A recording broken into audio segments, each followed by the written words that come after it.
The message arrived on a quiet Tuesday morning. At first, it appeared as nothing more than a strange signal picked up by radio telescopes around the world. But within hours, every screen on Earth displayed the same image. A massive alien warship, dark and threatening, approaching from beyond Mars. Admiral James Walker stood in the United Earth Defense Force Command Center, his weathered face illuminated by the giant screen before him. He was a tall man with gray hair and eyes that had seen too many wars on Earth. Now, at age 58, he faced something entirely different. "Play the message again," he ordered, his voice steady despite the tension in the room. The alien transmission flickered to life once more. The creature on screen looked almost reptilian, with scaled skin and multiple rows of eyes. Its voice came through the universal translator, cold and harsh. "People of Earth, we are the Dominion. Your planet has been chosen for integration into our empire. You have 30 Earth days to surrender your resources and accept our rule. Resistance will result in immediate extinction." Walker's fist tightened at his side. Around him, the command center buzzed with activity as analysts and military personnel worked to understand the threat they faced. The room, buried deep beneath the Rocky Mountains, had been built for exactly this kind of situation, though many had hoped it would never be needed. "Sir," called out Lieutenant Mark Davis from his station, "we've decoded more of their transmissions. The Dominion, they'd done this before." His young face had gone pale. 17 other civilizations, all conquered, all stripped of their resources. Walker walked over to the lieutenant's screen, studying the data. The images showed worlds turned to ash, species enslaved, and entire civilizations wiped out. The Dominion's path of destruction stretched across hundreds of light years. "They think we're like the others," Walker said quietly. "Primitive, helpless, unprepared." A small smile crossed his face, one that didn't reach his eyes. "They haven't done their homework."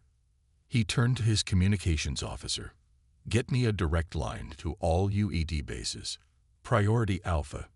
Within seconds, screens lit up around the chamber, showing military commanders from hidden bases around the world. Some faces he recognized from years of service, others were newer, but all wore the same determined expression. "Ladies and gentlemen," Walker began, "the moment we've prepared for has arrived. Activate Protocol Titan. All personnel to battle stations. Begin evacuating civilians to the shelter networks. And most importantly," he paused, making eye contact with each commander, "remember your training. We've planned for this for decades." The next hours passed in a blur of activity. On the surface, cities erupted into carefully managed chaos, panic that looked real to any watching eyes above, but followed long-established evacuation protocols.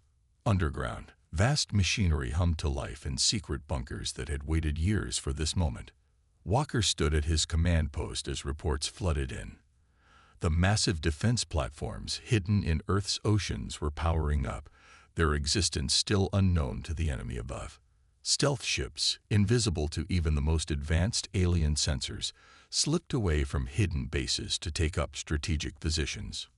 "Admiral," his aide approached with a tablet, "the President is ready for your briefing." Walker nodded, but his attention was caught by a new alert. The Dominion ship had launched smaller craft, probably for closer observation of Earth's response to their threat.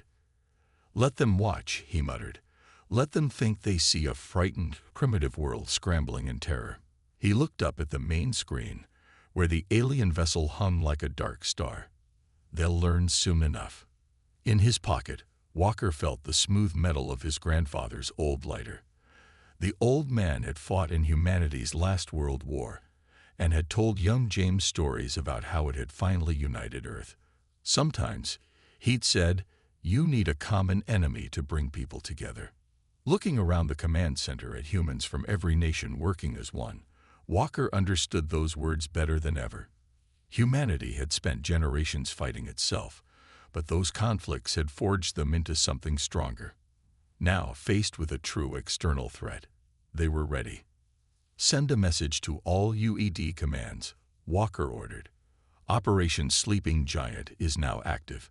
May God have mercy on the Dominion, because we won't." Above, the alien ship continued its silent watch, unaware that with each passing moment, humanity's trap drew closer to completion. The invaders had made a fatal mistake. They had judged Earth by its surface, never suspecting what lay beneath.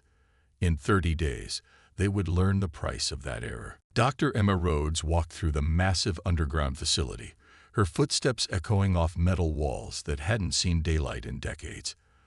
The year was 2157, but her mind drifted back to that day in 2089 when everything changed. She had been just a young scientist then, part of a Mars mining operation that was supposed to be looking for water.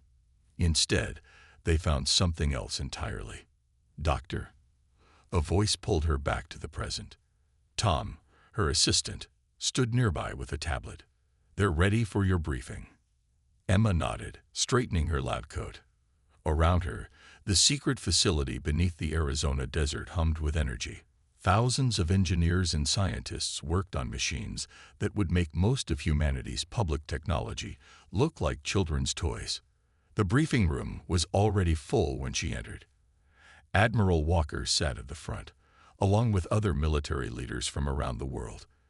The tension in the room was thick enough to cut with a knife. "Dr. Rhodes," Walker nodded to her. "Tell us about Project Guardian." Emma touched a control panel, and a hologram filled the center of the room. It showed the original discovery, a massive alien warship buried under the red sands of Mars. Not far from it, they had found weapons that made nuclear bombs look like firecrackers. 68 years ago, she began, we thought we were alone in the universe. Then we found this ship. 3 months later, we discovered similar technology in underground bases on Earth, hidden deep in our oceans. She paused, letting the images shift to show underwater facilities larger than cities. Someone had been preparing us for war, leaving us weapons to defend ourselves. The hologram changed again, showing modern versions of the alien technology. But we didn't just copy their designs, we improved them. The quantum cannons we've built are 3 times more powerful than the originals. Our shield technology can stop weapons that could crack planets. She pressed another button, and the room filled with images of massive ships hidden in underwater bases and mountain bunkers. We have a fleet of over 500 warships, each more advanced than anything the Dominion has. Their sensors can't detect them because we're using technology they've never seen before. An older general raised his hand. "Doctor, why didn't we reveal any of this when we first found it? We could have advanced our civilization by decades." Emma smiled sadly. "Because the message we found with the weapons was clear. They are coming. Be ready, but let them think you are weak. We didn't know who they were until now." She walked through the hologram of Earth's hidden defenses. Every major city has shield generators built into its infrastructure, disguised as power plants and office buildings. The oceans hide entire fleets. Our moon bases aren't just research stations. They're weapon platforms that could destroy half a solar system. Admiral Walker stood up. "And the Dominion doesn't suspect any of this." "No," Emma replied. "Our public technology is exactly what they'd expect from a civilization at our stage of development. We've been careful to maintain that image. Even our space programs use old rocket technology when anyone's watching." She touched the control panel one final time, and the hologram showed their greatest weapon. This is the Titan Array. When activated, it can create a quantum barrier around the entire planet. Nothing gets in or out without our permission. The Dominion ships will be trapped here, facing weapons they've never seen before. The room fell silent as the implications sank in. Humanity hadn't just prepared for war, they had prepared to win it. "There's something else you should know," Emma added quietly. "The writing on the ships we found. It matches fragments of ancient human languages. Whoever left us these weapons, they might have been our ancestors. They wanted us to be ready when the Dominion finally found us." Admiral Walker stood at the hologram, studying the vast arsenal humanity had hidden from the world. "Well," he said with a grim smile, "let's not disappoint them." Outside the briefing room, beneath mountains and oceans, humanity's secret weapons waited. Soon, very soon, the Dominion would learn that they had made a terrible mistake. They hadn't found another primitive civilization to conquer. They had found humanity's sword, waiting to be drawn. Commander Thomas Reed stood on the bridge of the stealth ship Silent Arrow, watching Earth grow smaller in the main display. His vessel, along with 30 others, slipped quietly through space toward the dark side of the moon. To any observer, human or alien, they simply weren't there. "Status report," he ordered, his voice calm despite the weight of their mission. "All systems running silent." "Sir," his operations officer replied. "The Dominion scouts haven't detected us. Their main fleet will be here in 6 hours." Reed nodded, studying the tactical display. The Dominion was bringing nearly 2,000 ships, led by their massive flagship, World Ender. They expected to find a helpless planet. Instead, they were sailing straight into humanity's carefully laid trap. On Earth, the show continued. News channels broadcast scenes of panic and chaos. Government leaders made fearful speeches about surrender.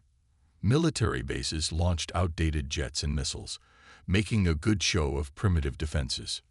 "Commander," his communications officer called out. "Message from Admiral Walker. Operation ShadowNet is green." Reed smiled. "Send the signal to all ships. Begin deployment." Around the moon's dark side, 30 stealth ships released their cargo. Thousands of tiny satellites, each carrying weapons that could punch through the strongest alien shields. Within an hour, an invisible web of death surrounded Earth's only natural satellite. "Sir," his sensor officer reported, "long-range scans show the Dominion fleet has entered the solar system. They're passing Jupiter now." Reed watched as the massive alien armada approached. Their ships were impressive, huge, black vessels bristling with weapons. The flagship alone was larger than any city on Earth. Under normal circumstances, such a sight would cause terror. But these weren't normal circumstances. "All hands to battle stations," Reed ordered. "But maintain silent running. Let them come to us." Hours passed as the alien fleet drew closer. They moved with complete confidence, never suspecting that every moment brought them deeper into humanity's trap. The stealth fleet waited patiently behind the moon, while on Earth, the final preparations were made. Admiral Walker's voice came through the secure channel. "All commands, this is Sword Actual. Begin Operation False Flag." On Earth's surface, the chaos increased. Military bases appeared to scramble their forces. Civilian traffic jammed the roads leading out of cities. The Dominion scouts reported exactly what they expected to see: a primitive civilization in panic. "Sir," Reed's tactical officer called out, "the World Ender is taking up position directly above North America. Their smaller ships are spreading out to cover all major population centers. Right where we want them," Reed muttered. He opened a channel to his fleet. "All ships, final positions. Prepare to engage on my mark." The Dominion's final ultimatum boomed across all frequencies. "People of Earth, your time has expired. Surrender now or face extinction." For 30 seconds, there was silence. The alien fleet waited, their weapons charged, ready to begin their conquest. Then, a single message beamed from Earth. Admiral Walker's voice, calm and clear. "You should have asked around about us first." That was the signal. All across Earth's surface, hidden installations emerged from the ground. From the seas, from mountains and deserts. The primitive military bases transformed as advanced weapon systems rose from underground bunkers. The Titan array hummed to life, its energy web spreading across the planet.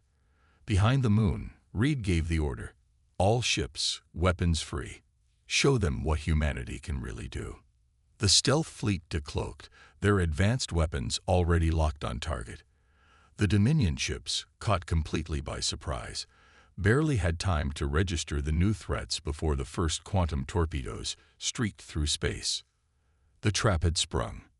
Now the real battle would begin, and the Dominion was about to learn why you should never underestimate humanity. Above Earth, the World Enders commanders watched in horror as their carefully planned invasion turned into chaos. They had expected an easy conquest.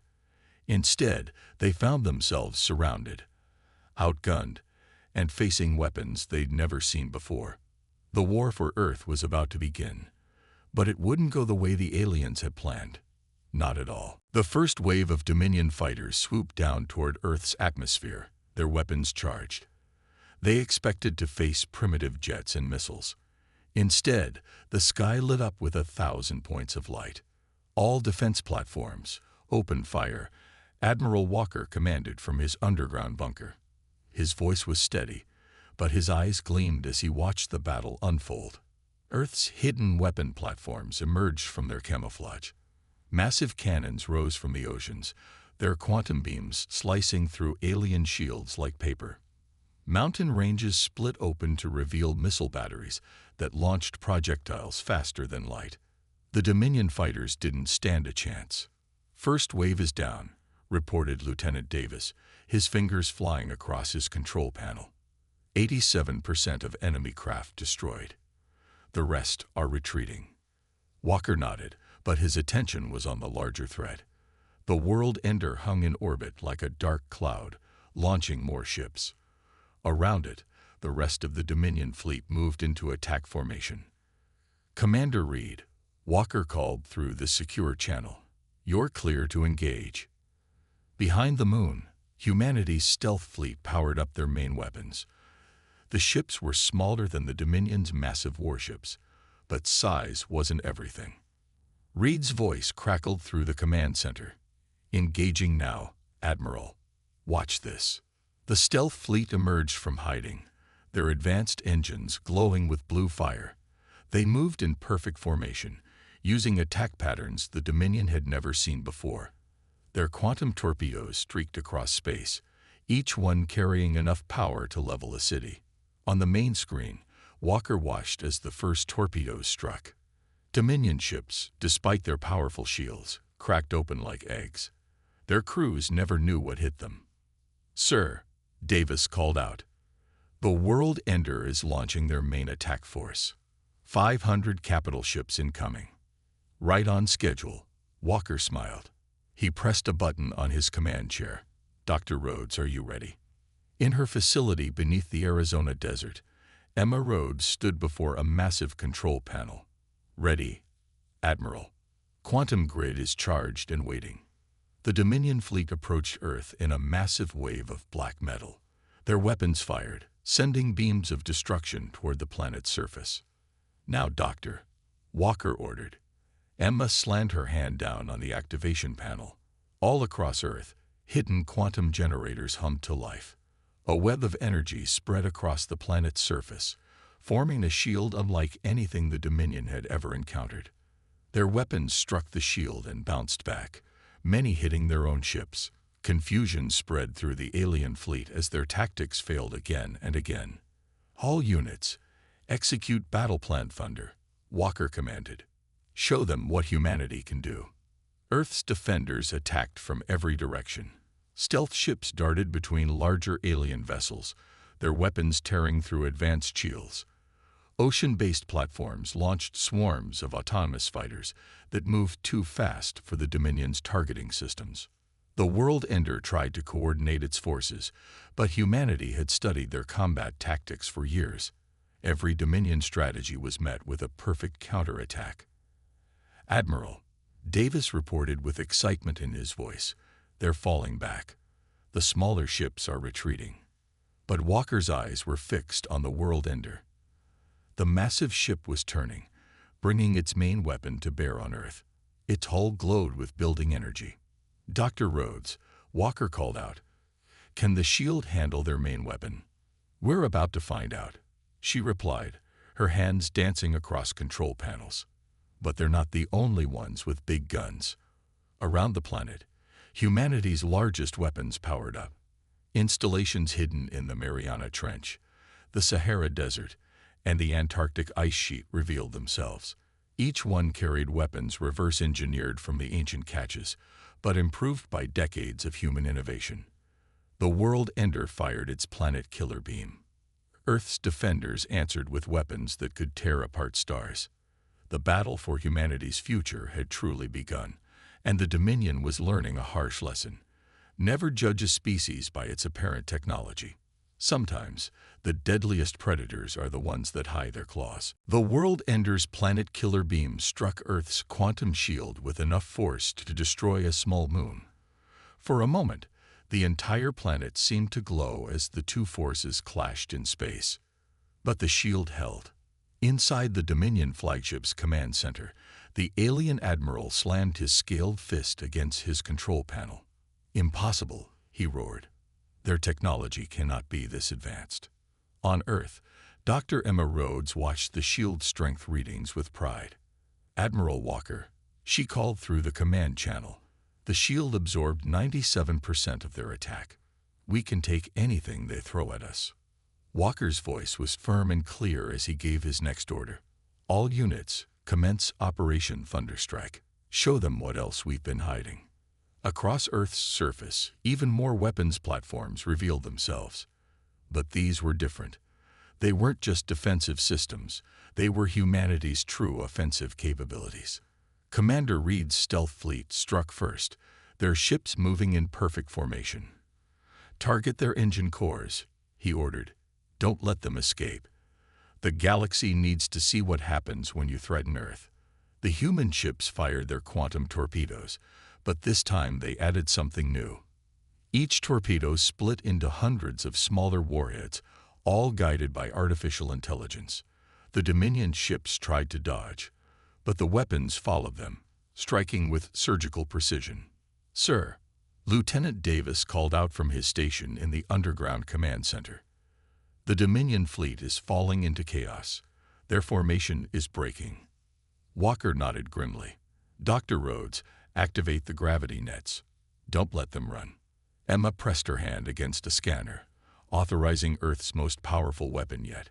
Hidden satellites around the planet powered up, creating a web of artificial gravity. The Dominion ships suddenly found themselves unable to move, trapped like flies in a spider's web.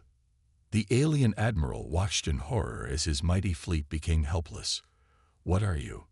he transmitted to Earth. "You were supposed to be primitives." Walker's reply was cold. "We are humanity. And you should have done your research." Earth's defenders pressed their advantage. The stealth fleet struck from all angles, their advanced weapons tearing through the now stationary Dominion ships. Ocean-based platforms launched swarms of robotic fighters that overwhelmed the aliens' defenses. But the World Ender wasn't finished. The massive ship's hull began to glow with a strange light, preparing for some final desperate attack. "Energy readings off the scale," Davis shouted. "They're trying to overload their core. If that ship explodes this close to Earth..." "Dr. Rhodes," Walker cut in. "Give me options." Emma's fingers flew across her control panels. "Activating Project Mountain Mover," she replied. "Stand by." Deep beneath the Pacific Ocean, a weapon larger than Manhattan powered up. It was based on the most advanced technology found in the ancient caches, but improved by human innovation. A beam of pure quantum energy shot into space, striking the World Ender. Instead of destroying the ship, the beam began to move it. The massive vessel, against all its efforts, was being pushed away from Earth by an invisible force. "What is this?" the alien admiral demanded. "Quantum tractor beam," Emma explained, though only Earth's forces could hear her. "We're moving them to a safe distance. We don't just have better weapons, we have better everything."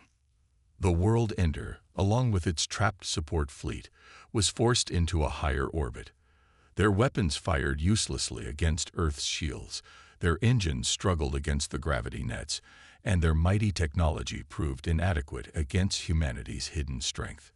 "Admiral," Reed reported from his ship, "we have them contained. Awaiting your orders." Walker stood in his command center, watching the greatest alien fleet in the galaxy helpless before Earth's power. "Prepare boarding teams," he ordered. "It's time we sent a message to the rest of the galaxy."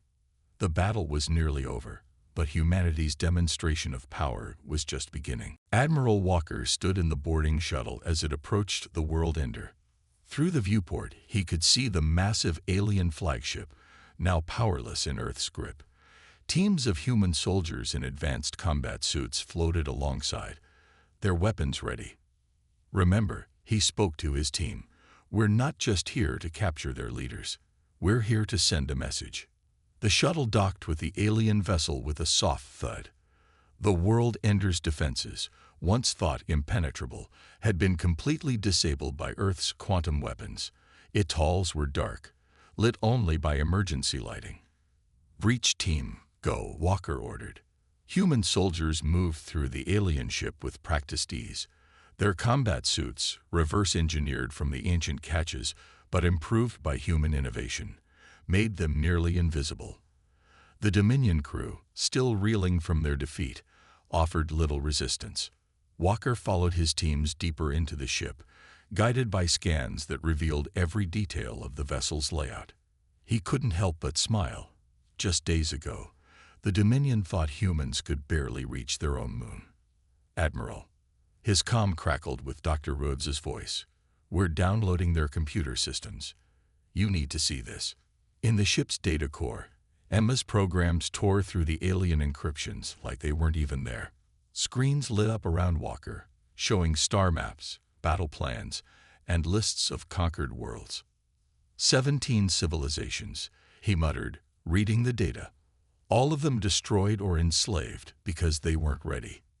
His face hardened. Well, we were ready. On one screen, he saw images of the other worlds the Dominion had conquered. Peaceful species who had never expected such violence from the stars. Species who had tried to fight back with primitive weapons, only to be crushed. Species who had begged for mercy and received none. "Sir," one of his soldiers called out, "we've reached their bridge."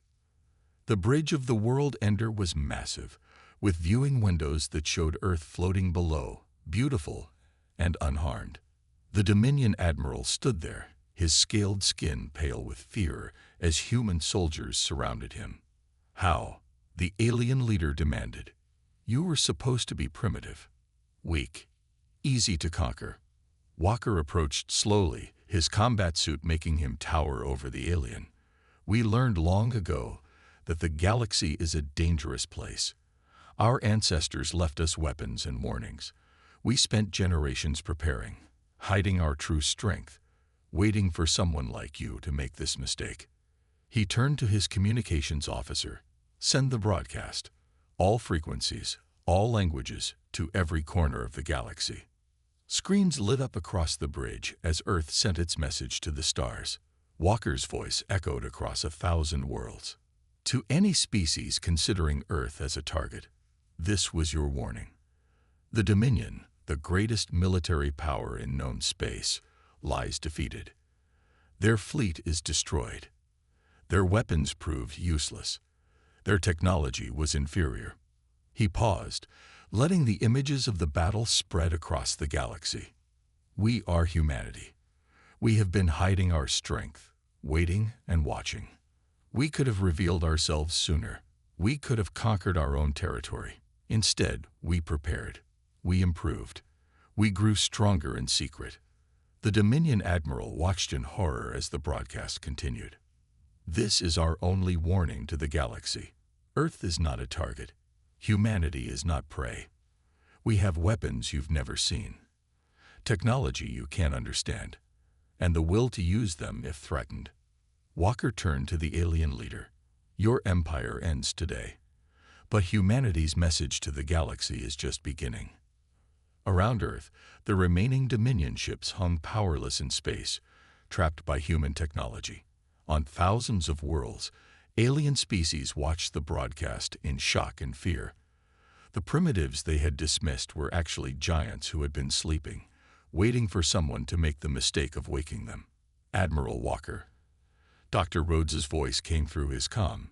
The broadcast is complete. Every inhabited world within 1,000 light-years has received our message. Walker nodded, looking down at Earth. Good. Now let's show them what happens to those who threaten humanity. The message had been sent. The galaxy would never be the same. 1 month after the Battle of Earth, Admiral Walker stood at the window of Orbital Station 1, watching ships come and go from Earth's atmosphere. But these weren't human vessels. They were diplomatic ships from across the galaxy, all coming to make peace with humanity. Quite a change from last month, Dr. Emma Rhodes said, joining him at the window. When everyone thought we were just primitive apes with rockets. Walker nodded, his eyes following a particularly elegant vessel from the Centauri Alliance. How's the Liberation Fleet doing? Emma handed him a tablet showing the latest reports. After defeating the Dominion, Earth had sent its advanced ships to free the 17 civilizations that had been conquered. The Dominion's empire was falling apart, its leaders now prisoners in Earth's underground facilities. The 6th and 7th worlds are already free, she reported. The others will follow soon. Some of these species had been enslaved for centuries. They can hardly believe what's happening. A flash of light caught their attention. Below, Earth's cities gleamed in the sunlight, no longer hiding their advanced technology. Quantum-powered vehicles zipped between buildings that touched the clouds. The shield generators, once disguised as power plants, now stood proudly visible. The Council wants to know what we're going to do with all the Dominion's territory, Emma said. We could take it all. No one could stop us now. Walker turned from the window. That's exactly what we're not going to do. We didn't hide our strength all these years just to become another empire. He smiled. We're giving those worlds back to their people. Let the galaxy see that humanity can be powerful without being cruel. Their conversation was interrupted by Lieutenant Davis, who rushed into the observation room. Admiral, Doctor, you need to see this. He activated a large screen showing a deep space scan. Far beyond the solar system, in a region of space thought to be empty, something was moving. We found it using the Dominion's star charts, Davis explained. Their ships were avoiding that whole sector. Now we know why. The scan showed a massive structure, clearly artificial, rotating slowly in the darkness between stars. Its design was familiar. It matched the technology from the ancient caches. Our ancestors, Emma whispered. They're still out there. Walker studied the image carefully. Send a message to the Council. We're going to need a special team for this. But this time, we're not going and hiding who we are. On the screen behind them, news broadcasts from across Earth showed humanity's new reality. Children played with technology that would have seemed magical a month ago. Scientists openly shared discoveries that had been kept secret for generations.